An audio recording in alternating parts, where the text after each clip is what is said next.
Хэрэглэгч DDH чатботоор мэдээллийг хэрхэн шинжлэх болон баталгаажуулах вэ?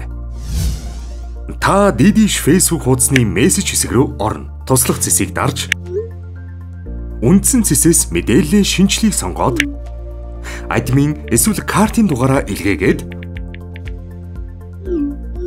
үргэлжлүүлэх товчийг дарна. Үндсэн мэдээлэл цонхондох овог нэрээ шалгаж админ болон нэмэлт утасны дугаараа оруулан үргэлжлүүлнэ.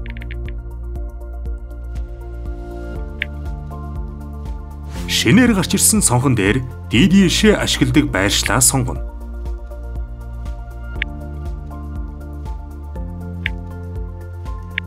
Үргэлжлүүлэн сонгогдсон байршлаас өөрт хамаарах бүлгийг сонгоод мөн өөрийн сошиал хаягаа оруулна. И-баримт холбох хэсэгт И-баримтад бүртгэлтэй утасны дугаараа оруулаад таны утсанд ирсэн баталгаажуулах кодыг хийснээр баримт тань автоматар И-баримтад бүртгэгддэг болно. Та өөрийн мэдээллээ амжилттай шинжилснээр таны DDH насанд 20,000 төгрөгийн урамшуулал орно. Ингээд таны мэдээлэл DDH чатботоор амжилттай шинжлэгдлээ.